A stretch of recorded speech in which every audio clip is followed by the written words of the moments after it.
5 years without touching her, living a lie, until the millionaire decided to reclaim his wife. Before we dive into the story, leave a comment telling us what city you're watching from. And when it's over, don't forget to rate this story from 0 to 10. Enjoy the story. Clara Bennett stood by the window, watching the sun rise over the hills of Beverly Hills. 5 years. 5 long years since she said, "I do" to Nathan Collins, the most wanted, powerful, and unreachable man in Los Angeles. A picture-perfect wedding, but empty on the inside. She remembered every detail of the ceremony, the flawless dress, the cameras, the flashes, the rehearsed vows. But Nathan's eyes that night didn't say love. They only said deal. A deal that would save the Bennett family company from bankruptcy and give him a strategic ally, a contract sealed with wedding rings. Now, the mansion had become a symbol of what she'd turned into. An elegant shadow, trapped between luxury and silence. Breakfast was always set before 8. She ate alone. Nathan rarely showed up. When he did, it was nothing more than a cold good morning before going back to his phone, like the real world only existed on the screen. But that morning, something felt different. When Clara walked down the marble stairs, she found him at the table. Nathan was there, and he was looking at her. "Good morning." His voice was calm, but there was something else. Almost curious. Clara paused for a second, surprised to see him up so early. "Good morning," she replied cautiously. "Did something happen?" He set his cup down. "Yes, there's a gala tonight. I want you to come with me." For a moment she thought she had misheard. 5 years of silence, and now an invitation? A gala? She blinked, trying to process. "With me?" "Yes." He didn't look up much. "It's important for the company. Be ready by 7. Clara bit her lip. The tone was still distant, but there was something different about the way he asked, like there was more he wasn't saying. "All right," she said, hiding her unease. "I'll be ready." Nathan simply nodded and left the room with his usual firm steps. But as he passed her, his scent, the same since their wedding day, felt stronger, more present. The day dragged on. Clara tried to focus on getting ready, but her mind wouldn't stop. Why now? Why, after 5 years of being invisible, did he suddenly want her by his side in public? While the hairstylist curled her hair in soft waves, she looked in the mirror and barely recognized the woman staring back. The red dress made her eyes stand out, and her mother's pearl necklace felt like a memory from a life she used to know. "You were born to be loved, not displayed," echoed in her mind, words her mother once said before she passed away. Clara took a deep breath. Tonight could be the start of something, or just another display of appearances. At exactly 7, Nathan knocked on her bedroom door. When Clara opened it, he stood there in a perfect dark suit, his eyes more intense than usual. For a moment, something inside her trembled. "Ready?" he asked, his voice slightly off balance. "Yes." They walked side by side toward the car, their footsteps echoing through the hallway like an unspoken conversation.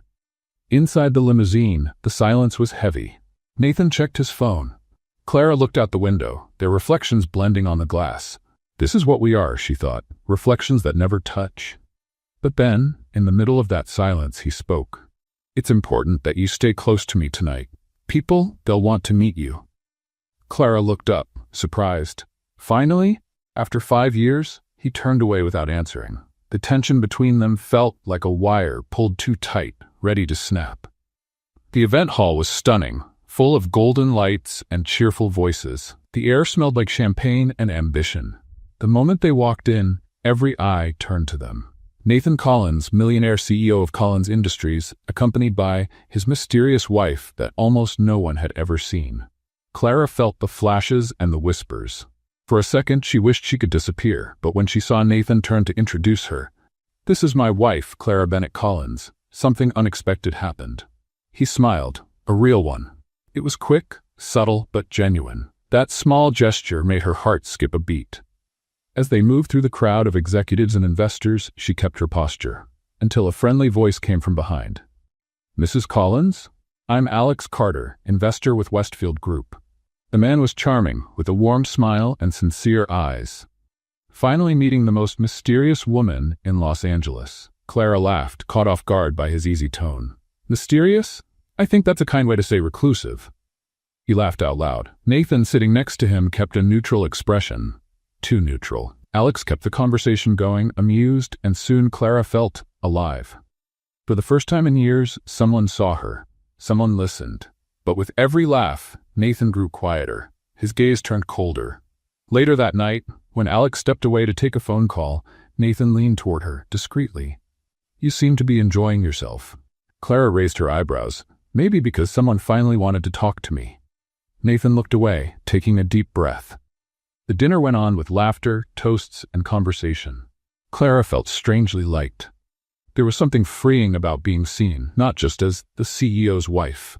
But as the night went on, Nathan's eyes became more restless. He watched her every move, every word, every smile.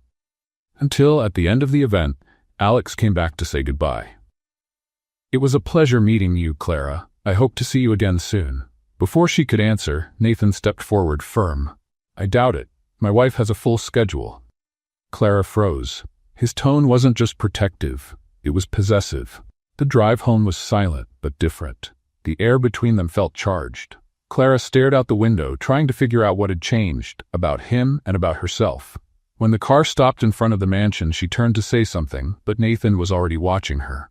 His eyes weren't cold like before. They were intense, confused, almost human.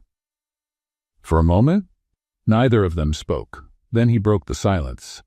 "You surprised a lot of people tonight." "Including you?" she asked softly. He hesitated. "Including me." And he stepped out of the car before she could say anything else. Clara stayed there a few seconds alone, trying to understand what had just happened. There was something new in the air. Something she wasn't sure was hope or danger. She went upstairs, and when she entered the bedroom, she looked at herself in the mirror. For the first time in 5 years, she felt alive and scared of what that meant. From his own bedroom window, Nathan watched, the city lights reflecting in his eyes. He didn't know what he was feeling. But one thing was clear. For the first time, he truly saw her. The next morning, Clara came down for breakfast, expecting the mansion to be empty as always. But Nathan was there. Again. Sitting at the table, pretending to read the paper, but clearly waiting for her. "Good morning," he said without looking up. "Good morning," Clara replied cautiously. 2 mornings in a row? That was definitely not normal. She poured herself some coffee, feeling his eyes on her back. When she turned, she saw it. Nathan was watching her over the paper, like he was trying to solve a puzzle. "Is something wrong?" Clara asked, raising one eyebrow. "No," he replied too quickly, lowering his eyes back to the paper so obviously she almost laughed. Almost. The next few days were full of strange moments. Nathan started showing up in places he never used to go, in the living room while she read, in the kitchen while she made tea. Once, Clara even caught him standing at the door of her office, just staring. "Do you need something?" she asked, clearly surprised. "No, just passing by." "Passing by?" Clara frowned. "Nathan, this door leads nowhere. It's an office, a dead-end hallway." He cleared his throat, uncomfortable, and walked away quickly. Clara sat there, pen in hand, totally confused. Is he sick? Did he hit his head? Do millionaire businessmen go through midlife crises before they're 40? But the strangest part was yet to come. On Thursday morning, Clara walked into the kitchen and found a cup of coffee already made. With milk. Just the right amount. Exactly how she liked it. She looked around, half expecting hidden cameras. "Nathan?" she called, suspicious. He appeared in the doorway, trying to look casual. "Yes? Did you do this?" Clara pointed to the cup like it was evidence in a crime. "Do what?" "The coffee. You made coffee for me?" Nathan shrugged, but the faint redness on his ears gave him away. "I was making mine. I made yours too, it's no big deal." Clara picked up the cup slowly, as if it might explode. "In 5 years of marriage, you've never made coffee for me. Maybe I should have done it sooner." The comment caught her off guard. She took a sip, still watching him with suspicion. The coffee was perfect, and somehow that bothered her more than it should have. "Thank you," she said at last, still confused. Nathan just nodded and walked away, leaving her alone with the coffee and 1,000 unanswered questions. Those questions grew even more when that afternoon Clara's phone rang. It was Alex Carter. She looked at the screen, hesitant. There was nothing wrong with answering. He seemed like a genuinely kind person. But something inside her hesitated. Before she could decide, Nathan walked into the room. "Who is it?" Clara almost dropped the phone. "What? You startled me." Sorry. But his eyes were fixed on the phone. Who's calling? Alex Carter, from the event. Nathan's expression changed. Something dark flickered in his eyes. And are you going to answer?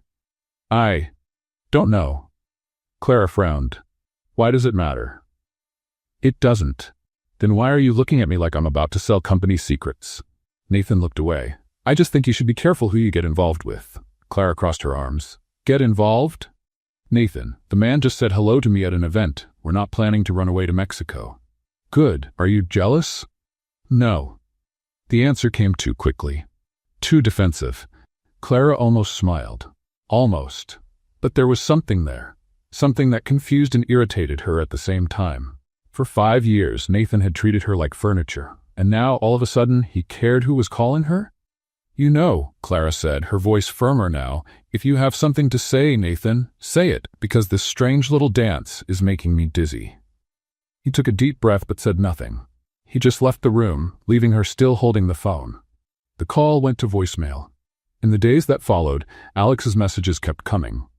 They were polite, light, nothing too forward. Hope you're doing well. It was great meeting you. If you need anything, I'm here. Clara never replied, but Nathan always seemed to know when a message came through.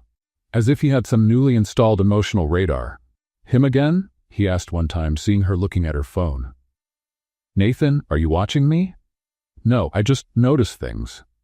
You never noticed anything in 5 years. Clara snapped, tired.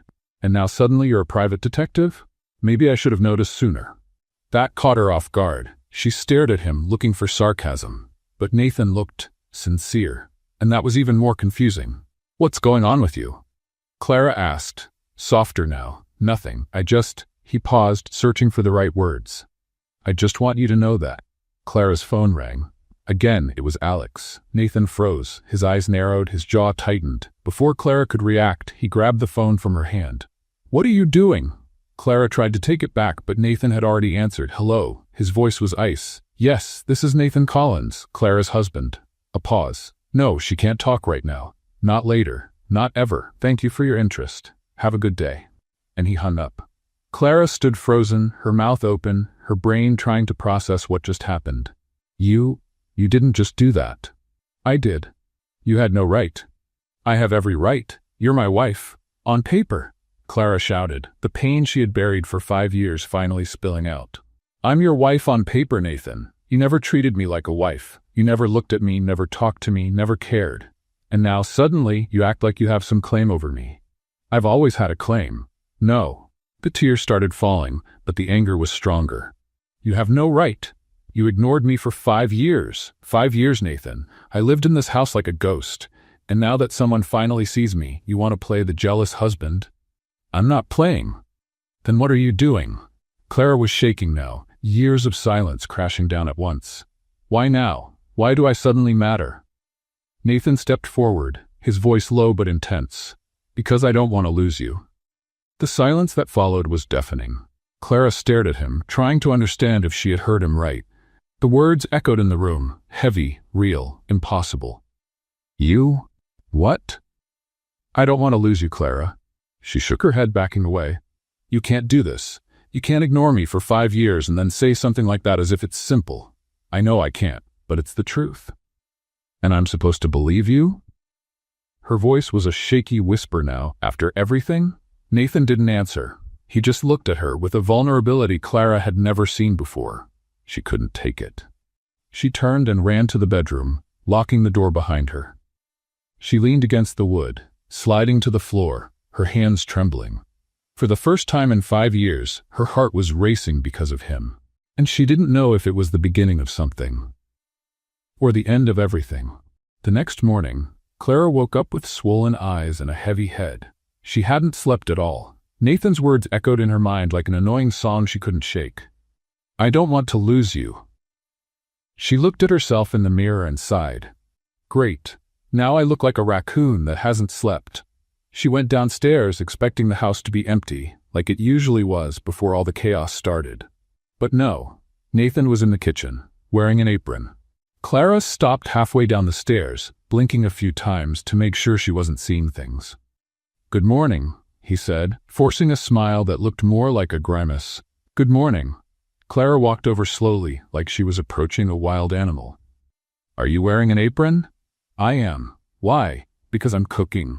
Clara looked at the stove where something was steaming in a pot, something that had once been food, a long time ago. Is that edible? Nathan glanced at the pot and frowned. It's supposed to be an omelet. Supposed to be? It's not going very well. Nathan, it's black. Omelets aren't black. Charcoal is black. He turned off the stove, clearly embarrassed. I just wanted to do something nice. Clara bit her lip to keep from laughing. But it was hard. Very hard. Nice would be coffee. You make good coffee. I wanted to impress you. Well, mission accomplished. I'm impressed. Terrified, but impressed. Nathan took off the apron looking defeated. I'm not good at this. At cooking, that's clear. He paused, at getting close to you. Clara's heart skipped a beat. She cleared her throat, trying to keep the mood light. Well, setting the kitchen on fire is a bold approach. He almost smiled. Almost.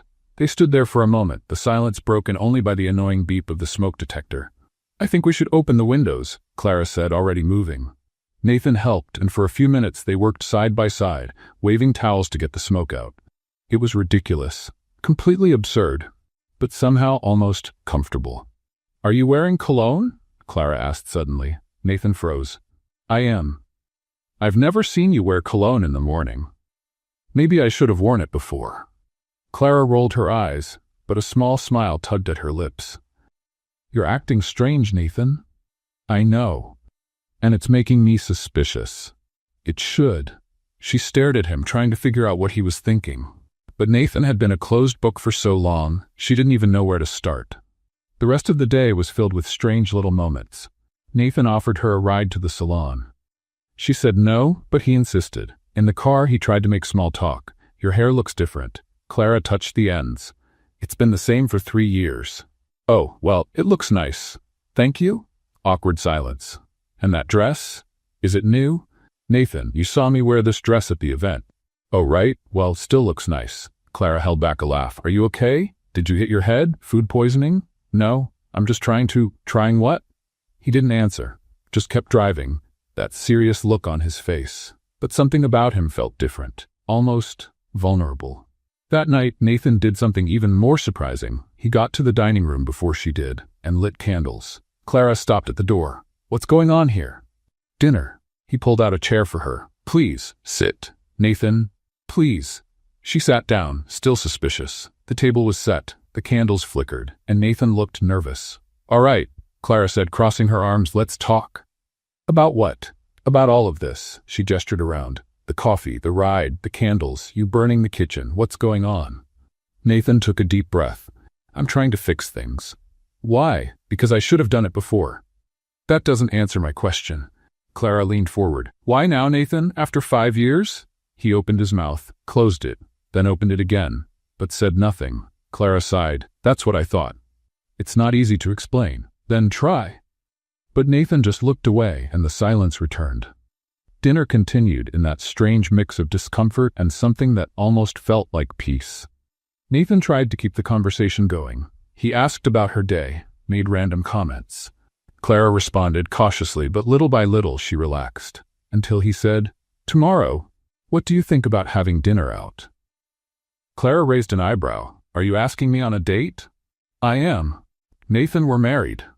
I know, but we never had a real date. She didn't know what to say. Part of her wanted to laugh, another part wanted to cry, and a third part, small but stubborn, wanted to say yes. I'll think about it, she said at last. Nathan seemed to take that as a victory. Later, while Clara was washing dishes because Nathan had insisted on cooking again and the result was questionable, she looked out the window. He was in the yard, on the phone, gesturing wildly, probably talking about business, as always. But when he hung up and came back inside, he was holding a flower, a single white rose. For you. Clara took the rose, not sure whether to laugh or cry. You cut it from the garden? Yes, it's our rose. Nathan, you can't just go around picking flowers from the landscaping. The gardener's going to have a fit. He'll survive. Clara smelled the rose, and something inside her shifted. Something small, fragile, and a little scary. Thank you, she said softly. At that moment, Clara's phone buzzed on the table. They both looked at it. Clara picked up the phone, and the screen lit up. A message. from Alex Carter. Hi, Clara. I know we haven't talked since the event, but I'd really like to. Do you have time for coffee tomorrow? The mood changed instantly. Nathan saw the message. Clara saw that he saw it. It's him again, Nathan said, his voice low and controlled. Dangerously controlled. Nathan, are you going to answer him? I don't know. What do you mean you don't know? Because I have the right to answer if I want to. Clara raised her voice finally out of patience. You can't control everything. I'm not trying to control. I'm trying to protect. Protect me from what? A polite man who wants to have coffee? Nathan clenched his fists. His jaw was tight, eyes too dark. You really don't get it, do you? Get what? But he didn't answer. He just grabbed his car keys and walked out, slamming the door behind him. Clara stood there, alone in the dining room, holding her phone and the white rose. Her heart torn between anger and something she couldn't name. She stood still in the middle of the dining room, staring at the door Nathan had just walked through. The white rose was still in her hand, its soft petals in sharp contrast to the storm in her chest. Men, she muttered, putting the flower in a glass of water. A mystery wrapped in testosterone and pride. She tried watching TV, tried reading, even tried organizing the kitchen drawers. Nothing worked. Every time a car passed by, her heart jumped, hoping it was his. It wasn't. The hours dragged on. 10 o'clock. 11. Midnight. Clara went upstairs to her room but couldn't sleep. She stared at the ceiling, going over everything that had happened the past few days. The Nathan she knew would never have burned an omelet just to impress her. Never would have picked a rose, never would have shown jealousy. Something had changed. But what? Finally, at 2:15 in the morning, she heard the front door open. Heavy footsteps in the hallway. A pause. Then soft knocks on her bedroom door. Clara? She sat up in bed, her heart pounding. Come in. Nathan opened the door slowly. He looked a mess, hair tousled, tie loose. He looked exhausted. Are you okay? Clara asked, worry winning over her anger. No. He stepped inside and closed the door behind him. I'm not okay. Nathan, let me talk. His voice was hoarse, urgent. Please, I need to say this. Clara nodded, hugging her knees. Nathan took a deep breath. His hands were slightly shaking. I drove around for hours, tried to understand what I was feeling, tried to make sense of it, but I can't anymore. I can't pretend it doesn't matter. What doesn't matter? You! The word burst out of him with a force that made Clara flinch. You matter, Clara. You've always mattered. The silence that followed was so heavy she could feel it pressing on her chest. I don't understand, she said weakly. I want you. Nathan took a step closer, his eyes shining with raw emotion. I've always wanted you, since the wedding day, even before that. Clara shook her head. No, you can't say that now, not after 5 years. I know I can't, but it's the truth. Then why? The tears started to fall. Why did you ignore me? Why did you treat me like I was invisible? Nathan ran his hands down his face, clearly struggling. Because I was scared. Scared? Clara almost laughed, but it came out broken. You're Nathan Collins. You're not afraid of anything. I was afraid of you. He looked right at her, afraid of what you made me feel, of how much I wanted you. My father, he always said emotions were weakness, that love was a dangerous distraction in business, and I believed him. I thought if I kept my distance, if I didn't get too close, I'd be safe. Safe from what? From getting hurt, from losing control, from becoming vulnerable. Clara wiped the tears from her face with the back of her hand. You hurt me, Nathan. You hurt me every day for 5 years. I know. His voice broke. And I'm sorry, more than I can put into words. But when I saw you at that event, laughing with that man, being yourself, I realized what I was losing. I realized how silly my fear was compared to the thought of really losing you. Clara wanted to believe. She really did. But 5 years of rejection didn't just vanish because of a nice speech. Words are easy, Nathan. Then let me prove it. He got down on one knee in front of her, holding her hands. Give me a chance to show you I've changed, that I want to be the kind of husband you deserve. She looked at his hands wrapped around hers. They were warm, steady, real. I don't know if I can trust you again. I'll earn your trust every day, for as long as it takes. In the days that followed, Nathan kept his word. He got up early to have breakfast with her, asked about her plans, her thoughts, her dreams, brought her flowers, made awful jokes that made her roll her eyes, but also smile. One morning, he came into the room where she was reading. "I need your help." Clara looked up from her book. "With what?" "The company. We're working on a new deal, and I want your opinion on the proposal." She blinked, surprised. "My opinion? About business? You studied business, didn't you? Before we got married." "I did, but—" "Then you get it, and I trust your judgment." Clara didn't know what shocked her more, him remembering her studies or him asking for her help. That afternoon, she went to his office. Nathan showed her the documents, explained the terms, and asked what she thought. Clara looked everything over carefully and pointed out a few risky clauses he had missed. "You're right," Nathan said, clearly impressed. "That could have caused problems down the line.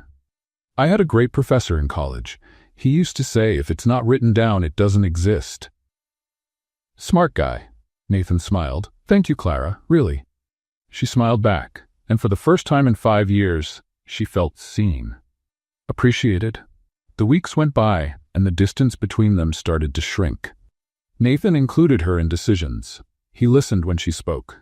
He laughed at her jokes, even the bad ones. And Clara slowly began to let herself believe that maybe, just maybe, this was real. One night, after a light dinner where they'd laughed about old stories and shared forgotten memories, Nathan looked at her differently. "You know," he said softly, "I can't remember the last time I felt this, at peace." "Me neither," Clara admitted. They were sitting on the couch, closer than usual. Nathan reached out and gently touched her face, his thumb brushing her cheek. "You're beautiful." Clara's heart sped up. "Nathan, may I?" He leaned in slowly, giving her time to pull away. But she didn't.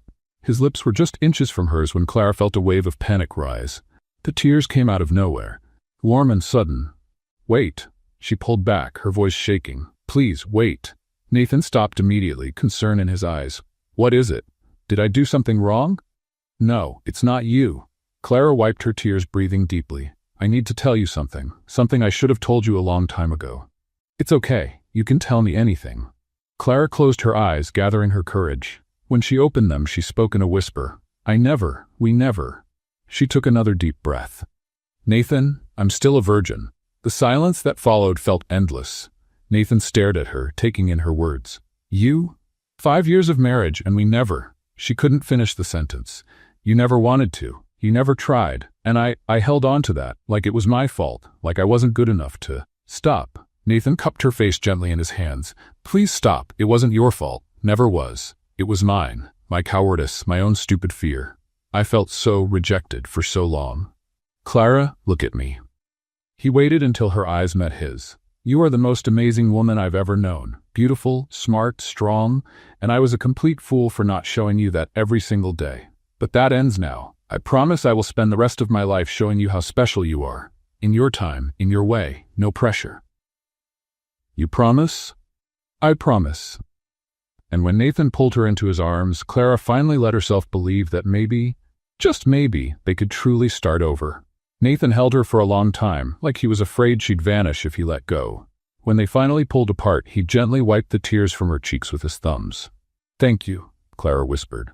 "For what? For not making me feel wrong." "You were never wrong, Clara. I was the one who couldn't see." She gave a small smile. "Well, technically you were a lot of things. Blind, deaf, emotionally blocked." Nathan let out a genuine laugh. "Blocked? Got a better word?" "Nope, that one fits." They both laughed, and it felt freeing, like finally they could just be themselves. The next morning, something had changed. Not just in Nathan or Clara, but in the atmosphere of the house itself. It was as if the sunlight came through the windows differently, warmer, more welcoming. Clara came downstairs for breakfast and found Nathan in the kitchen. No burnt omelet this time, but pancakes, perfectly golden. "Did you watch YouTube tutorials all night?" Clara asked, impressed. "Maybe." "Seriously?" Nathan blushed a little. "I just wanted to make something that didn't taste like charcoal." Clara took a pancake and bit into it. It was delicious. "Wow, you really did learn." "I can be teachable when I'm motivated. And what motivated you?" she asked, a playful sparkle in her eyes. "You." The answer was simple, direct, honest. Clara felt her heart skip a little. It was still strange, this new version of Nathan. But it was a good kind of strange. The days that followed were eye-opening. Nathan started waking up early just to have breakfast with her. He asked about her plans for the day, about the books she was reading, about what she thought about absolutely everything. One afternoon, while Clara was watering the garden, Nathan showed up with 2 ice creams. "Thought you might like this." "Ice cream? In the middle of the afternoon?" Clara pretended to be shocked. "Who are you, and what have you done with my husband?" "Your husband was boring. This one's the upgraded version." "Version 2.0? Exactly. Now with emotional features and pancake-making skills." Clara laughed, accepting the ice cream. They sat on the garden bench side by side, in a comfortable silence. "You know," Clara said after a while, "I could get used to this." "To what?" "To you, like this. Present." Nathan laced his fingers with hers. "I'm not going anywhere." At night, they started having real dinners together. Not just sitting at the same table, but actually talking, laughing, sharing stories. Nathan told her about ridiculous work meetings, and Clara replied with such sharp comments that he almost choked from laughing. "How do you make the Collins Industries board sound like a comedy?" Nathan asked one night. "It's a natural gift," Clara shrugged. "You serious business people are basically sitcom characters waiting for a script. Is that comforting or concerning?" "Both." One night, while watching a movie, Clara rested her head on Nathan's shoulder. He froze for a moment, like he was afraid to ruin it. Then slowly he put his arm around her. "Is this okay?" he asked, uncertain. "It's perfect." And it was. For the first time in 5 years, Clara felt at home in her own home. Nathan also changed in other ways. He became slightly jealous, but in an almost comical way. When the grocery delivery guy smiled a bit too much at Clara, Nathan suddenly appeared. "Need help with the bags?" "Nathan, he's the delivery guy. That's literally his job." "I know, just being helpful." Clara rolled her eyes but smiled. It was ridiculous, but also sweet. One morning, Nathan walked into her room with a proposal. "I want you to work with me." Clara, who was picking out an outfit, paused. "What do you mean?" "At the company." "You're good at this, Clara. I saw how you handled that contract. I need someone like that on my team." "Are you serious?" "Completely. Only if you want to, of course. No pressure." Clara thought for a moment. The idea was exciting, terrifying, but exciting. "All right, let's give it a try." And so, Clara started working at Collins Industries. At first, it was strange. People looked at her with curiosity, unsure how to treat her. After all, she was the mysterious wife of the CEO. But Clara had a special way of breaking the ice, with humor. When the executive assistant, Janet, hesitated to hand her a stack of documents to review, Clara said, "Janet, I promise I can read. I even have a diploma and everything." Janet laughed, relaxing. "Sorry, Mrs. Collins, I just didn't want to overload you. Call me Clara, and please overload me. I love paperwork. I'm weird like that." From that day on, Janet became an ally. Clara was reviewing old contracts in the office when she found a folder labeled Confidential Bennett-Collins Merger. Curious, she opened it. They were documents from their marriage. Not the beautiful ceremony everyone saw, but what came before. The terms, the conditions, the clauses. She began to read. The union between the Bennett and Collins families aims to strategically consolidate both business empires. All right, she already knew that. But then came the next part. Clause 3.2. The Bennett heiress agrees to make public appearances at the discretion of the Collins heir in order to strengthen the joint image of the companies. Clara frowned. Public appearances at his discretion? Was that why Nathan had never taken her to events? She kept reading. Clause 4.1. The couple agrees to produce an heir within 5 years from the date of the wedding. Clara's blood ran cold. An heir. A deadline. 5 years. Clause 4.2. If the previous clause is not fulfilled, the merger will be reevaluated, and the companies may choose to dissolve the agreement, including annulment of the marriage. Her hands began to tremble. A marriage with an expiration date. She was a contractual obligation. With a countdown, and they were in the 5th year. Clara turned to the last page. There were the signatures. Her father's, Nathan's father's, and Nathan's. His signature was firm, confident. Like he knew exactly what he was signing. The tears started before she could stop them. All that time, all the recent affection, the breakfasts, the pancakes, the laughter, was it just because the deadline was near? Did he need an heir and finally decide to pretend he cared? The door opened. Nathan walked in, smiling. "Clara, I was thinking we could go out to dinner tonight. There's a new restaurant that..." He stopped when he saw her face. What happened? Clara held up the documents with shaking hands. When were you going to tell me about this? Nathan's face went pale. Where did you find that? Does it matter? Her voice came out broken. You signed this, Nathan. You signed a contract that turned me into a baby maker with a deadline. Clara, it's not like that, isn't it? She threw the papers onto the table. It's right here, in black and white. 5 years to have a child, or the marriage is annulled. And guess what? We're in the 5th year, and suddenly you've decided you want me. This has nothing to do with... Don't lie to me, Clara shouted, tears now streaming freely. Not after everything. You ignored me for 5 years, and now, conveniently, when the time's almost up, you become the perfect husband? Nathan stepped forward. I didn't know about all the clauses. My father handled everything. But you signed it. You signed it knowing our marriage was a business deal. It was. At first it was. But it changed, Clara. I changed. Or maybe you're just desperate not to lose the company? The accusation hung in the air between them, heavy and painful. Nathan looked at her, the hurt clear in his eyes. Do you really believe that? Clara looked at him, at his signature on the papers, and felt her heart breaking. I don't know what to believe anymore. Nathan reached out to her, but she stepped back like his touch would burn her. Don't touch me. Clara, please, listen to me. I've listened enough. She pointed at the documents. You bought me, Nathan. Like I was property, a piece of furniture with a 5-year warranty. That's not what happened. No? Then explain this clause right here. Clara picked up the paper with trembling hands. If not fulfilled, the marriage is annulled. Annulled, Nathan, not a lease agreement, a marriage. I know it looks terrible, but... Looks? No, Nathan, it is terrible. The tears wouldn't stop now. I thought you had changed, that you were finally seeing me, but it was just the clock ticking, wasn't it? No. His voice came out desperate. I changed. Everything I did, everything I felt, it was real. How can I believe that? How, Nathan? He had no answer, and her silence hurt more than anything she could have shouted. Clara wiped the tears from her face, straightened her shoulders. I need to get out of here. What? No, Clara, wait.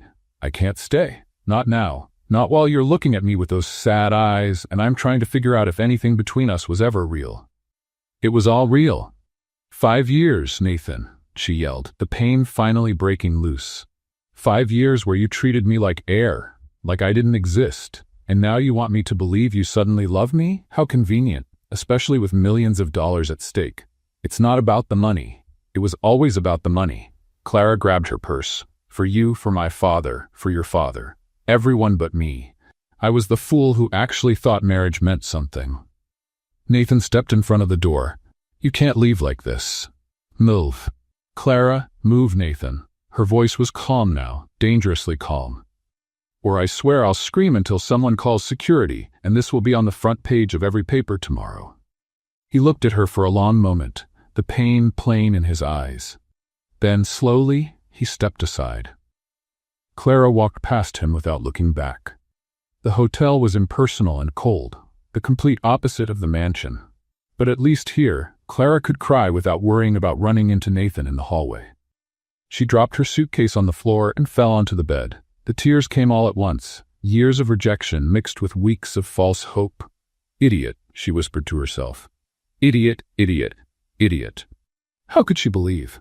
How could she let her guard down? Her phone rang. Nathan, she hung up. It rang again. She hung up again. On the third call, she turned the phone off completely. The silence in the room felt overwhelming. Clara looked around at the plain white walls and felt free, broken but free. There were no expectations here, no disappointment waiting to happen, just her and her confused thoughts. Meanwhile, in the mansion, Nathan could not stay still. He paced back and forth in the living room, phone in hand, trying to call Clara for the 10th time. Straight to voicemail. Damn it! He threw the phone onto the couch. Janet, who was still in the office finishing some reports, appeared at the door. Mr. Collins, is everything all right? No, Janet, nothing is all right. Is there something I can do? Nathan ran his hands through his hair, exhausted. Unless you know how to travel back in time and stop me from signing a stupid contract 5 years ago, no. Janet stayed quiet, unsure what to say. You can go home, Janet. Thank you for your work today. She hesitated, then left, leaving Nathan alone with his demons. He did not sleep that night, nor the next one. Meetings were canceled, board sessions postponed. Nathan Collins, the always punctual and meticulous CEO, was completely falling apart. On the third day, his assistant, Daniel, entered the office carefully. "Mr. Collins, the board is concerned. We've had 3 canceled meetings and tell them I am sick." "But sir," Daniel. Nathan lifted his eyes, and Daniel stepped back when he saw his expression. "I am not in any condition to make business decisions right now. Unless you want me to sell the company for $1 and a sandwich, I should stay away from the board." Daniel swallowed hard and left quickly. At the hotel, Clara tried to stay composed. She ordered room service, watched TV, tried to read, but nothing worked. Her mind kept going back to Nathan, to the pancakes, the laughter, the way he had intertwined his fingers with hers in the garden. Was all of it a lie? The phone rang, but it wasn't Nathan. It was Alex Carter. Clara looked at the name on the screen for a long moment before answering. "Hello? Clara, it's good to hear your voice." Alex sounded genuinely happy. "Sorry for calling suddenly, but I heard you were working at Collins Industries now and wanted to congratulate you." "Thank you." Her voice came out weaker than she meant. "Hey, are you all right?" Clara took a deep breath. "I'm going through a few things." "Want to talk? I can meet you for coffee. No pressure. Just as a friend." Part of her wanted to say no, but another part, the hurt and confused part, needed someone who wasn't part of the whole mess. All right, coffee would be good. They met at a quiet cafe in downtown Los Angeles. Alex was already there when Clara arrived, and his warm smile almost made her cry again. "Thank you for coming," she said, sitting down. "Always." He pushed a cappuccino toward her. "I remembered you ordered this at the event." Clara gave a small smile. "Good memory." "So, want to tell me what's happening?" And Clara talked. Not everything, but enough. About feeling trapped. About learning things that changed her perspective. About not knowing what to believe anymore. Alex listened carefully, without interrupting. When she finished, he said, "Can I give you some advice? Please." People make mistakes, sometimes huge mistakes, but what matters is what they do after they realize it. He took a sip of his coffee. "Nathan Collins may have started everything the wrong way, but from what you told me, he's trying to fix it. The question is, can you forgive the beginning to give a chance to a new start?" Clara looked down at the cup in her hands. "I don't know if I can trust him again." Trust is rebuilt with time, but only you can decide if it's worth trying. When Clara returned to the hotel that night, she felt a little less lost. Still confused, still hurting, but with a little more clarity.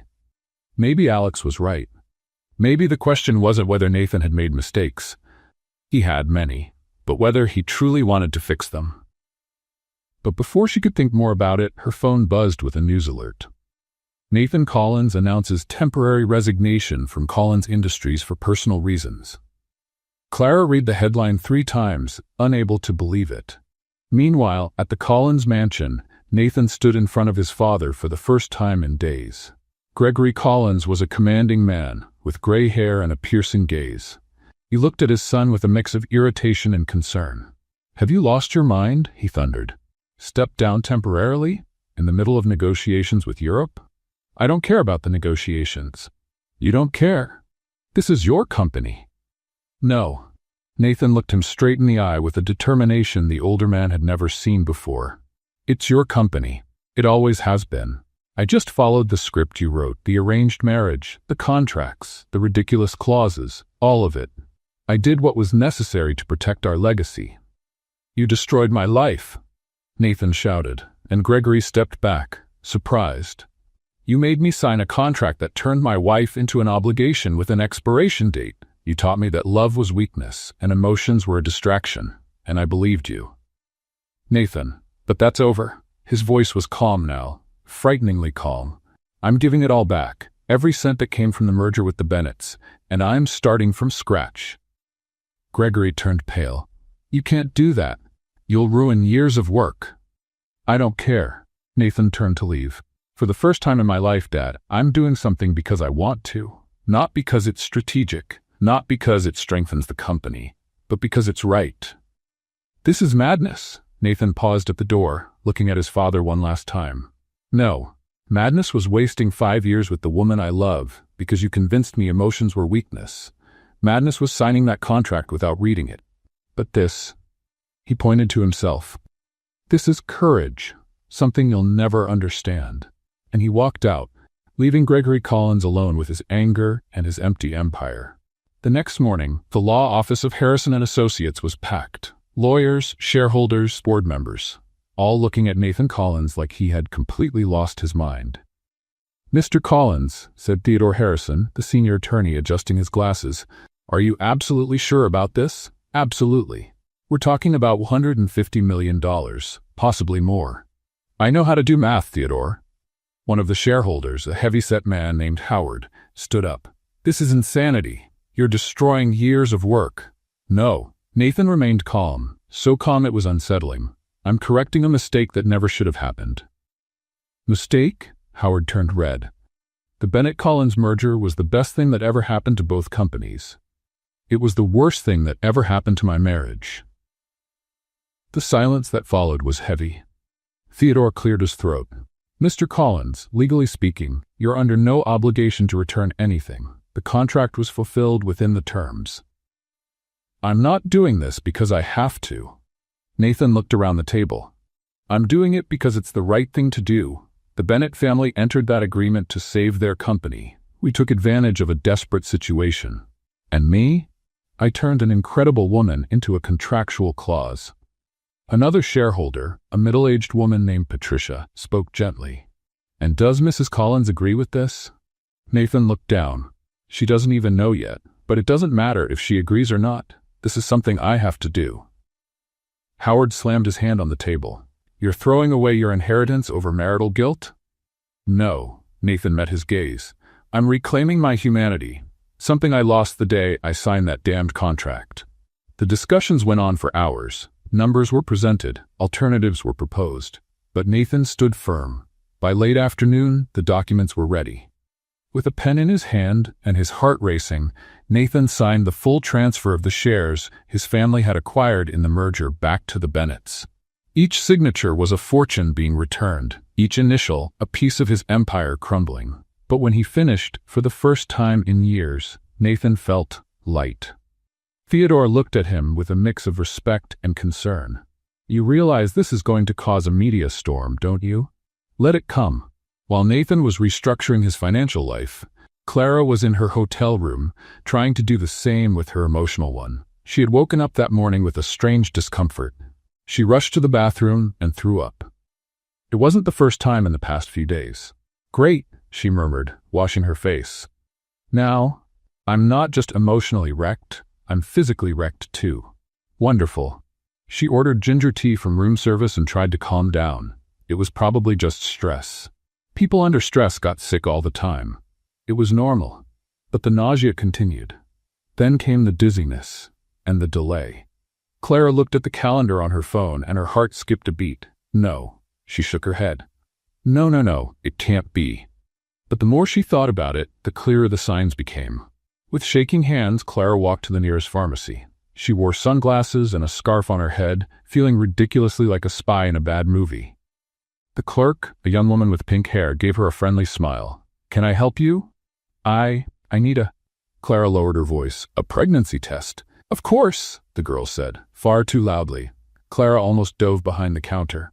"We have a few options. Do you want digital or regular? Whatever's fastest, please." Back at the hotel, Clara locked herself in the bathroom. She followed the instructions with trembling hands and waited. The longest 3 minutes of her life. When she finally looked at the result, the world seemed to stop. 2 lines. Positive. Clara sank to the cold bathroom floor, still holding the test. "Oh my God." The words came out in a whisper. "Oh my God." She was pregnant. Pregnant with Nathan's child, the man she loved and hated in equal measure. The man she had run away from just 1 week ago. The tears came, but this time they felt different. Fear, shock, but also something else. Something warm and protective growing in her chest. There was a life inside her. A life she and Nathan had created. Even in the middle of all the pain and confusion, something pure and innocent was happening. "And now," she asked her reflection in the mirror, "what do I do now?" "Tell Nathan? How?" Hi, I ran away from you, but guess what? I'm pregnant. Surprise. What if he thought it was a trap? A way to force him to stay? Or worse, what if he stayed out of duty, not love? Clara spent the rest of the day in a storm of thoughts. She paced the room, picked up her phone, then set it down again. Wrote messages she never sent. Then that night, while flipping through TV channels aimlessly, something caught her attention. It was Nathan, on screen. At a press conference. Clara turned up the volume, her heart racing. Nathan stood behind a podium, surrounded by microphones and flashing cameras. He looked tired, but determined. I've decided to return all shares from the Bennett-Collins merger back to the Bennett family, he said, his voice steady. The reporters' murmurs were audible even through the TV. One journalist raised her hand. Mr. Collins, that means a loss of over $150 million. Why? Nathan took a deep breath. Because some things matter more than money. Like what? He looked straight into the camera, and Clara felt like he was looking at her. Like love. The word echoed through the room. I made mistakes. A lot of them. I turned a marriage into a business deal. I treated the woman I love like a contract, and I lost 5 years I can never get back. Tears began streaming down Clara's face. This isn't a business move, Nathan continued. It's an apology. To my wife, to the Bennett family, and to myself, for ever believing that power and money mattered more than happiness and love. Another reporter shouted, and what about Collins Industries? What happens now? I'll rebuild, from scratch if I have to, but this time the right way. No shortcuts, no marriage contracts, no turning people into assets. And your wife? Does Mrs. Collins agree with your decision? Nathan hesitated. I haven't had the chance to speak with her yet, but I hope that one day she can forgive me. The conference went on, but Clara wasn't listening anymore. Tears soaked the pillow she clung to. He had done it. He really had. Given up everything. For her. Clara wiped her face and looked at the pregnancy test still on the nightstand. Then she looked back at Nathan on the screen, vulnerable and honest in a way she'd never seen before. Maybe Alex was right. Maybe it wasn't about whether Nathan made mistakes, but about what he was willing to do to fix them. And he was willing to lose everything. Clara grabbed her car keys. The next morning, Nathan sat alone in the empty mansion, staring at a cup of cold coffee in his hands. He hadn't slept. He couldn't. The house felt even emptier without Clara. He'd seen the comments online. Some called him crazy, others romantic. Most just didn't understand. But he didn't care. He had done it for one person, and if she never came back, at least he'd know he tried. The intercom buzzed, making him jump. No one ever came without warning. Yes, he said, exhausted. Mr. Collins, someone's here to see you. I'm not taking visitors. Sir, it's Mrs. Collins. Nathan dropped the cup. It shattered on the floor, but he didn't even notice. Let her in. His voice broke. Let her in. Now. He ran to the front door, his heart pounding so hard it hurt. He opened it with such force it nearly came off the hinges. And there she was. Clara Bennett Collins, with a bag on her shoulder, her hair down, her eyes red from crying. But she was there. Present. Real. Hi, she said, her voice weak. Hi. Nathan could barely breathe. You came back. I watched your press conference. And, Clara stepped forward, and I think we need to talk. Nathan nodded, unable to take his eyes off her, as if blinking might make her disappear. Can I come in? She asked. Of course. Clara took a deep breath, her hand unconsciously resting on her stomach, where a secret was growing. There's a lot I need to tell you. Clara stepped into the mansion slowly, as if walking into unfamiliar ground. Everything looked the same, the furniture, the paintings, the fresh scent of cleaning products. But at the same time, everything felt completely different. Nathan closed the door behind her, keeping a respectful distance. He looked exhausted, with deep circles under his eyes and an unshaven face, but his eyes were filled with a hope Clara recognized. Would you like to sit? He offered, gesturing toward the living room. I think that's best. They sat on the couch, the same one where they had laughed together just weeks ago. It felt like a lifetime. Silence stretched between them, heavy and full. Nathan wanted to speak first, but was clearly afraid of saying the wrong thing. Clara bit her lip, searching for the right words. I watched your press conference, she finally said. I figured. Nathan ran his hand through his messy hair. It was intense. You really gave it all back? Every cent? Clara shook her head in disbelief. You lost a fortune, Nathan. I didn't lose anything. He looked her straight in the eye. I got my dignity back, and maybe a chance to win you back. The tears came without warning. Clara tried to hold them in, but it was no use. Husband? Nathan moved closer instinctively, but stopped himself just before touching her. What is it? Did I say something wrong? Clara laughed through her tears, the sound broken and soft. No, you said everything right. It's just that I have something to tell you, and I'm terrified. You can tell me anything. I promise I'll listen. She took a deep breath, her hands trembling. Nathan, I'm pregnant seemed to stop. The world seemed to froze completely, his eyes wide, his mouth slightly open. For a moment, Clara feared he'd gone into shock. You? What? I'm pregnant. Her voice was steadier now. I found out yesterday. I took 3 tests, all positive. Nathan kept staring at her, trying to process it. Then, slowly, his eyes filled with tears. We're going to have a baby? Yes. He dropped to his knees in front of her, hands covering his face. His shoulders shook. Nathan? Clara touched his shoulder, worried. Are you all right? When he finally looked up, he was smiling and crying at the same time, in a wave of emotion so strong it took Clara's breath away. We're going to have a baby, he repeated, voice full of emotion. Clara, we're going to be parents. I know, it's scary. It's wonderful, he laughed, a pure, honest laugh. It's the most wonderful thing that's ever happened to me. Clara couldn't hold back anymore. She threw herself into his arms, and they cried together, kneeling on the living room floor, holding each other like nothing else in the world mattered.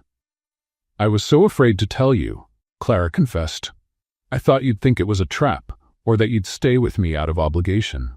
Nathan held her face in his hands. Clara, look at me. I'm not here out of obligation. I'm here because I love you. I loved you before I knew about the baby. I love you now, and I'll love you forever. How can I be sure? Because I gave up everything, he said, wiping her tears with his thumbs. The money, the company, my relationship with my father, all of it. And you know what I feel? Relief, because none of that means anything if I don't have you. Clara sobbed. You're a romantic fool. I am. He smiled. But I'm your romantic fool. They stayed there for a long time, just holding each other, letting the truth of it all sink in. There was a baby, a new life, a new chance for all of them. Can we talk about everything? Nathan asked. About what happened, about the contract, about all of it? Clara nodded. I want to understand, truly. They sat on the floor, leaning against the couch, and Nathan began to talk. He told her how his father had always pressured him to be cold and calculated. How he grew up believing that feelings were weakness. How he'd signed that contract without really thinking through the consequences, because he was only focused on doing what was right for the business. I was a coward, he admitted. I was so afraid of feeling something for you that I chose to pretend you didn't exist. But Clara, you were always there. In every thought, in every moment. I was just really good at lying to myself. And what changed? She asked softly. That event, seeing you laugh, being yourself with someone else. I realized I was really going to lose you, and the thought was unbearable. Clara took his hand. You hurt me deeply, Nathan. I know, and I'll spend the rest of my life trying to make up for it. I don't want compensation. She looked him in the eye. I want partnership. I want honesty. I want a real marriage. That's all I want too. They talked for hours. About fears, about hopes, about the baby. Nathan wanted to know everything. When she found out, how she was feeling, if she needed anything. I need you to promise me something, Clara said at one point. Anything. Promise you won't turn into that nervous dad who treats his pregnant wife like she's made of glass? Nathan laughed. I can't promise that. I'm already panicking just thinking about you climbing stairs. Nathan! What? Stairs are dangerous. There are statistics.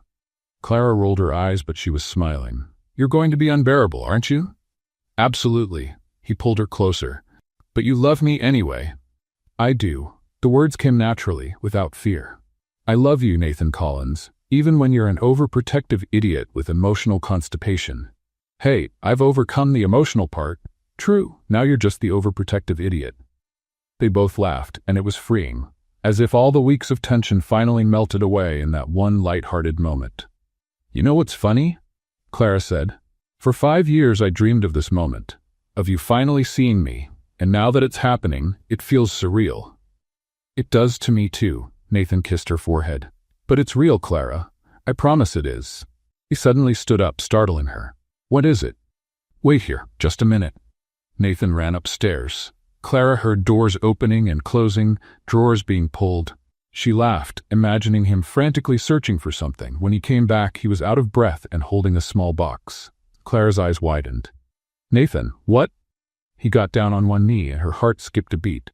Clara Bennett Collins. His voice shook a little. 5 years ago, I married you for all the wrong reasons. For money, for business, for strategy, and I wasted precious years of your life being a foolish coward. Nathan, let me finish. He opened the box, revealing a simple white gold ring with a small diamond. I don't want our marriage to be about contracts or clauses. I don't want you to stay because of a piece of paper. I want you to stay because you want to. The tears returned. So, Nathan took a deep breath. Clara, will you marry me? For real this time? Not for business or family, but for love? Will you give me a second chance to be the husband you've always deserved? Clara looked at him, that man who had made so many mistakes, but who was now here, vulnerable and sincere, offering his heart with no defenses. Yes. The word came out in a whisper. Yes, I will. Nathan slipped the ring onto her finger, his hands shaking so much he nearly dropped it. Clara laughed through her tears and held his hand to help. When the ring was finally in place, Nathan pulled her into a hug so tight she could hardly breathe. Thank you, he whispered into her hair. Thank you for giving me this chance. Thank you for fighting for us. They stayed that way for a long time, wrapped in each other's arms on the living room floor. The simple ring shining on Clara's hand, a baby growing inside her. And finally, a real future beginning to take shape. 3 months passed like a dream. Clara was now almost 5 months pregnant, and her belly had started to show in the most beautiful way. Nathan, as expected, had become absolutely unbearable in the best possible way. You shouldn't be carrying that, he said for the 1,000th time, trying to take the light bag Clara was holding. Nathan, it's a purse. It weighs less than 2 pounds. But you're carrying our child. That's more than enough weight. Clara rolled her eyes, but smiled. You need to relax, or you'll have a heart attack before the baby is born. Impossible. I bought a book on mindful fatherhood. I've learned breathing techniques. Breathing techniques are for me, not you. I know, but I'll need them so I don't faint in the delivery room. Janet, who'd been watching from the office doorway, couldn't hold back a laugh. Clara winked at her, and the assistant finally burst out laughing. Sorry, Mrs. Collins, but you two are just too sweet. Adorable? Clara pretended to be offended. I prefer hilariously functional. In those months, Nathan had kept every promise. The mansion, once cold and quiet, now echoed with laughter.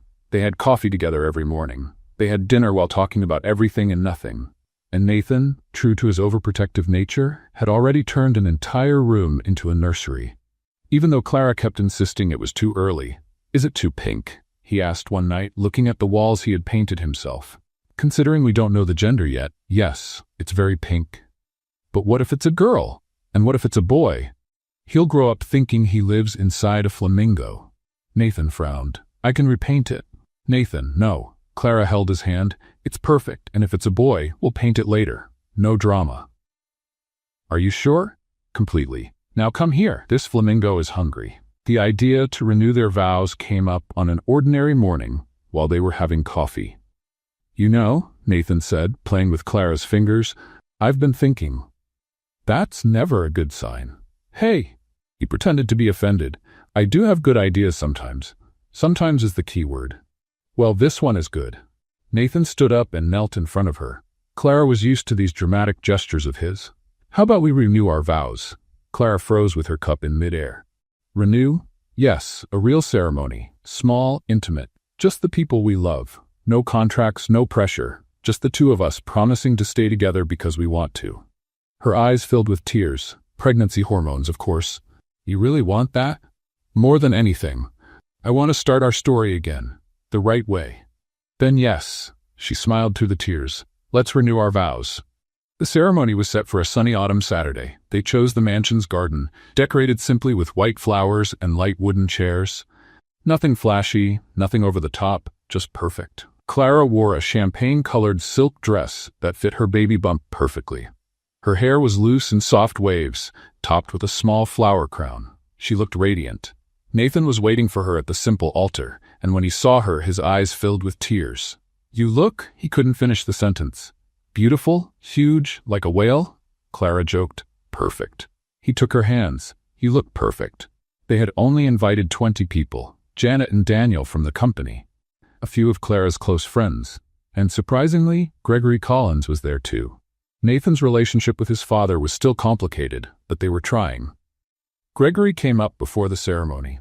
"Son," his voice was less commanding now, almost humble. "Dad, Gregory hesitated. "I was wrong about a lot of things, and I want you to know I'm proud of you, of the man you've become." Nathan was speechless for a moment. "Thank you, Dad. That means a lot." They hugged, brief but sincere. Clara watched from a distance, smiling. The ceremony was led by a cheerful officiant named Thomas, who had a knack for making everyone laugh. "Nathan," Thomas began, "do you promise to love this woman, respect her choices, and stop panicking every time she walks up a staircase?" Laughter echoed. Nathan blushed. "I promise, or at least I'll try." "Clara, do you promise to love this man even when he becomes a neurotic and overprotective dad?" "I promise." She squeezed Nathan's hand, "Even when he's unbearable." "Hey, truth hurts, dear." More laughter. When it was time for their personal vows, Nathan took a deep breath. "Clara, I wasted 5 years pretending you didn't exist. 5 years being a coward, but you gave me a second chance. And I promise, here in front of God and everyone, I will spend the rest of my life being worthy of that chance. I'll love you on the good days and the bad. I'll support you. I'll make you laugh, even with terrible jokes. And I'll be the best father our child could have." Clara wiped her tears. "Oh my goodness, how am I supposed to top that?" "You don't have to. Just be you." "Okay." She took a deep breath. "Nathan, you were my biggest mistake and my best decision. For years I hated you for ignoring me, but now I understand that sometimes people need to get lost to find themselves. You were lost, but you found your way, and I love you for that. I promise to support you, challenge you when needed, and make fun of your neurosis when you're being impossible." "Is that a threat?" "It's a promise." Everyone laughed, and Thomas declared them, officially this time, husband and wife. The kiss was gentle, full of promises and new beginnings. During the party, while Clara chatted with Janet about nursery decorations, someone walked up to her. "Clara?" She turned and widened her eyes. "Alex." Alex Carter was there, looking as sharp as ever, with a warm, genuine smile. "Surprised?" "Completely. What are you doing here?" "Nathan invited me," Alex said with a smile. "He said it was important for both of you." Clara looked at her husband, who gave her a wave from a distance. Her heart filled up. "I came to wish you well," Alex continued. "Truly, you both deserve it. Thank you, Alex, for everything, for being kind when I needed it." "It was a pleasure meeting you, Clara, and now I'll say goodbye." He extended his hand. "I've got a flight to New York in a few hours, new business opportunity." Clara shook his hand. "Good luck, and thank you, really. Take care of him, and let him take care of you too." "I'll try." Alex said goodbye to Nathan with a firm handshake and left. Clara felt like a chapter had closed. That man had represented a moment of confusion, but also clarity, and now he was gone, leaving only room for the future. Nathan stepped onto the small makeshift stage and raised his glass. "I'd like to make a toast." Everyone turned toward him. "To new beginnings, to second chances, and to never letting pride win over love again." "Clara, you taught me that real wealth isn't in bank accounts, but in waking up next to someone you love, and I promise, here and now, to honor that every day." "To love," everyone shouted. Clara wiped her tears again. "Hormones," she murmured. "Of course," said Janet, standing beside her. "Definitely just the hormones." 2 weeks later, Clara and Nathan were at a rented beach house in Malibu for their honeymoon. Nothing fancy, just a cozy place with an ocean view. "Are you sure you're comfortable?" Nathan asked for the 100th time. "Nathan, I'm fine. Stop treating me like I'm made of glass. You're carrying our baby. You're more valuable than glass." That was sweet, still neurotic, but sweet. They spent their days walking on the beach, talking about everything. About baby names. About what life would be like with a child. About the dreams they'd put on hold and could now finally pursue. What if it's a boy? How about Nathan Jr.? Nathan suggested. Absolutely not. Why not? Because one of you is enough, thank you very much. Clara laughed. How about something classic? Thomas? Michael? What if it's a girl? Grace? Or Sophie? Or Lily? Nathan gently touched her belly. Lily Collins, that sounds beautiful. It really does. One night, while they were having dinner on the porch watching the sunset, Nathan's phone rang. He glanced at the screen and frowned. Who is it? Clara asked. Jonathan Price, an old business partner. He's like, are you going to answer? Nathan hesitated, but picked up. Jonathan? Clara watched as his expression shifted. Surprise, interest, then caution. I see. That's an interesting offer, but risky. Nathan looked at Clara. Can I think about it and get back to you? He hung up and stared at the phone. What is it? Clara leaned in. Jonathan has a business proposal. Nathan took a deep breath. A sustainable tech startup. High risk, but high potential too. And are you interested? I am. He reached for her hand. But not without talking to you first. We're partners now, remember? Clara smiled. Tell me more about the offer. Nathan spent the next hour walking her through Jonathan's proposal. The startup focused on renewable energy technology for low-income communities. The initial investment was significant, but the social impact would be huge. It's risky, Nathan admitted. Very risky, but it's exactly the kind of project that makes sense now. Clara bit her lip, thinking, and what would your role be? Jonathan wants me as co-founder, but here's the interesting part. Nathan leaned in. He also suggested you join, as a full partner. Me? Clara's eyes widened. Nathan, I just barely went back to work. And you were amazing. Janet won't stop talking about how you reorganized the entire filing system. Daniel calls you the efficiency fairy. He does not. He does, just not in front of you. Clara laughed, but she was clearly unsure. What if it doesn't work? What if I mess everything up? Nathan held her hands. Impossible. You're smarter than most business people I know. And this time, it wouldn't be my company you're working at. It would be our company, together from the beginning.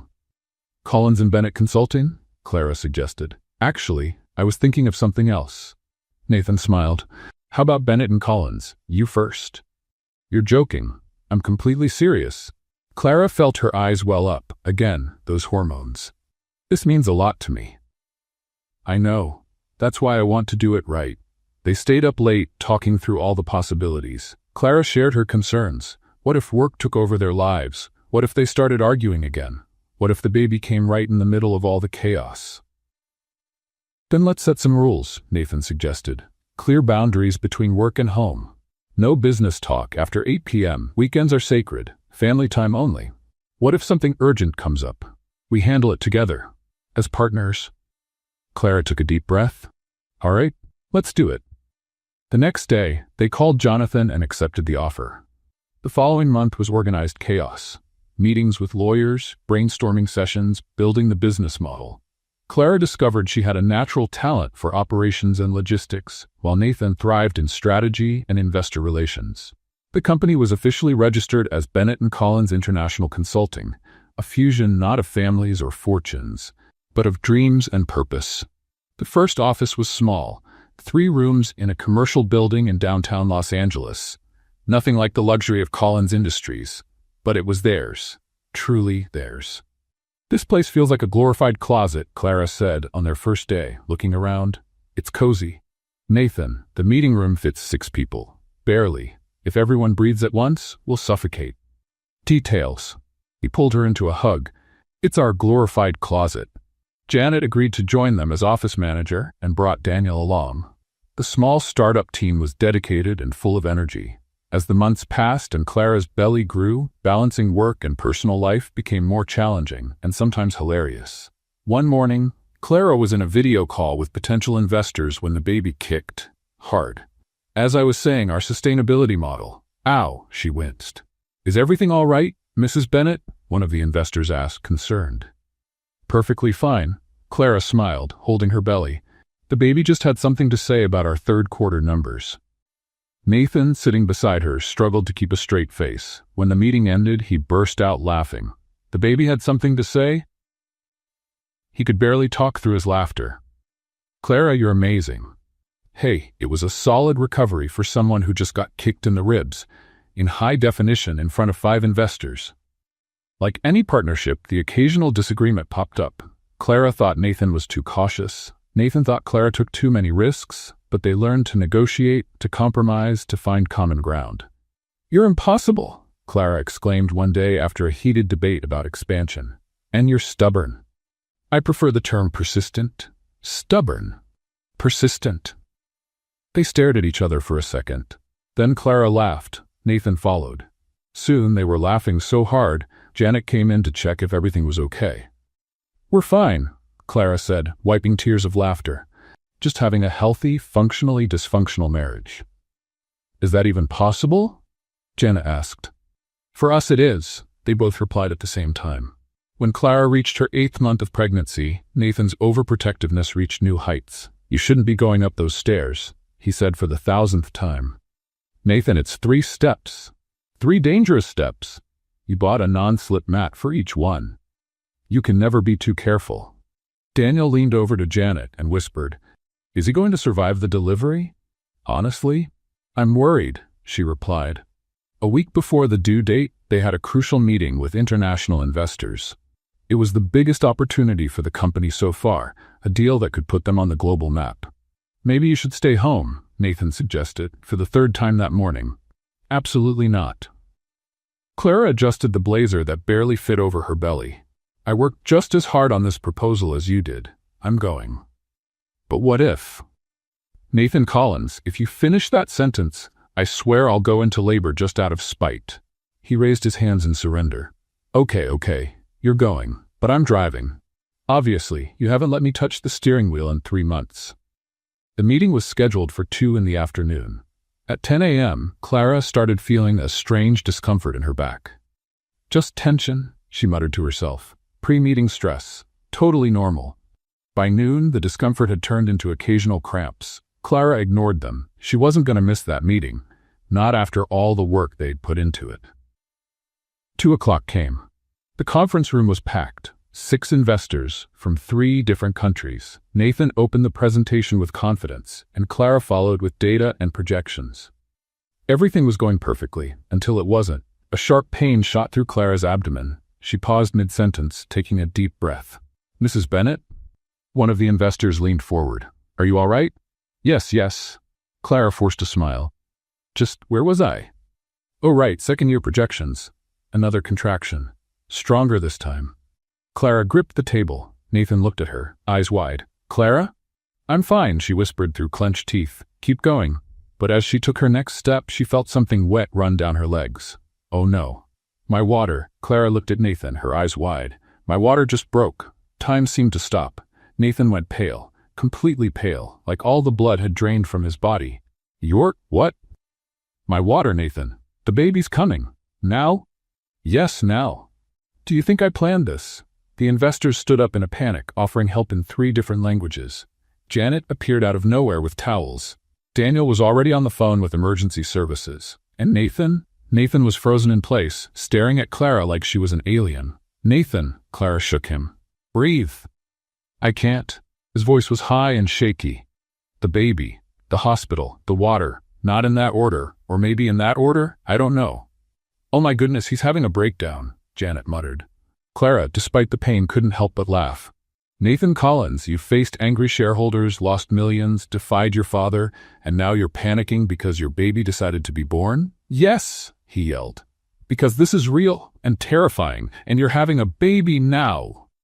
Another contraction hit, and Clara squeezed Nathan's hand so hard he groaned. "Car, now," she ordered. Nathan finally snapped into action. He scooped Clara up, literally picked her up despite her protests, and ran to the elevator. "The presentations," one of the investors shouted. "We'll reschedule," Nathan shouted back as the elevator doors closed behind them. Janet looked at the confused investors and smiled. "Welcome to Bennett & Collins International Consulting. It's never boring." The ride to the hospital was pure chaos and a little comedy. Nathan drove like he was in an action movie, honking at cars that weren't even in his way. "Nathan, you almost hit that pole." "I saw the pole." "You were looking at me, not the pole." "Because you're having a baby." "I know I'm having a baby. I'm right here." Another contraction hit Clara, and she took a deep breath. But if you kill us before we get to the hospital, it's kind of pointless. When they finally got to the emergency entrance, Nathan jumped out so fast he forgot to turn off the engine. A nurse had to yell at him to come back. "Sir, your car. The baby is more important. Your car is blocking the ambulance." Nathan ran back, shut off the car, tossed the keys to the valet, and rushed to Clara, who was being placed in a wheelchair. "I'm here," he said, grabbing her hand. "I'm not leaving you." "Nathan, you were gone for 15 seconds. It was the longest 15 seconds of my life." The medical team wheeled them into the delivery room. A nurse named Linda, a warm woman in her 50s, tried to calm Nathan down. "Mr. Collins, you need to breathe." "I am breathing." "You're hyperventilating. Sit down before you faint." "I'm not going to faint." 2 minutes later, Nathan was sitting with his head between his knees, while Linda offered him water. Clara, even in pain, couldn't stop laughing. "You practiced breathing techniques for 3 months, and you're being more dramatic than me." "This is different," he said, muffled.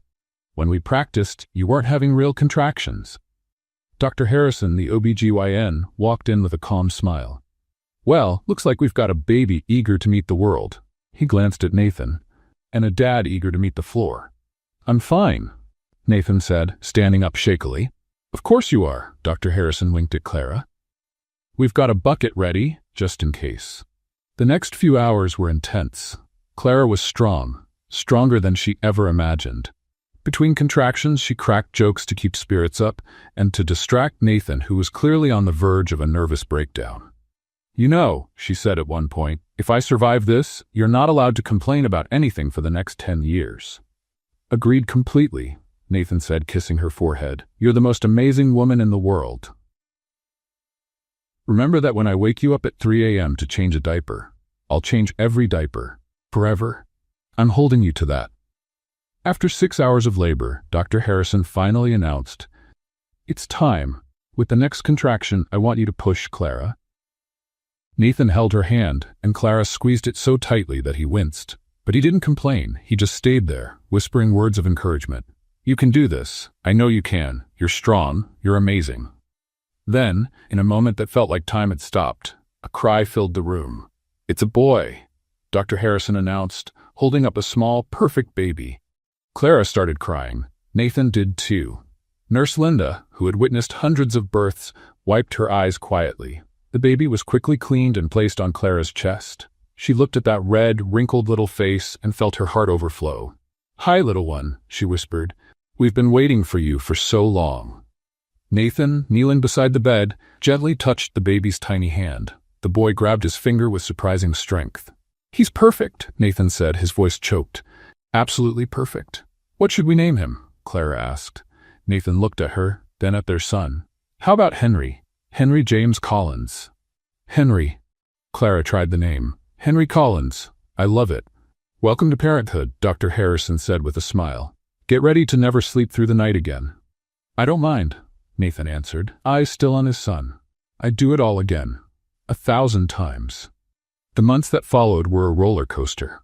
Sleepless nights, endless diapers, cries that made no sense, and lots of coffee. But there were also first smiles, first laughs, and that unique baby smell that made all the exhaustion fade away. Bennett and Collins International Consulting thrived despite, or maybe because of, the chaos. The investors who had witnessed Clara's labor sent flowers and became loyal partners. After all, as they said, if the couple could manage a crisis like that with grace, they could handle any business challenge. The mansion, once cold and quiet, was now full of life. Baby laughter echoed through the halls. Colorful toys filled the living room. And every Saturday morning, the smell of perfectly golden pancakes, Nathan had become an expert, filled the house. Gregory Collins became a surprisingly devoted grandfather. He visited every week, always bringing a new gift for Henry and a silent apology in his eyes. Janet and Daniel became honorary aunt and uncle, always ready to babysit so the couple could enjoy the occasional night off. A year passed like a dream. On Henry's first birthday, Clara and Nathan threw a garden party.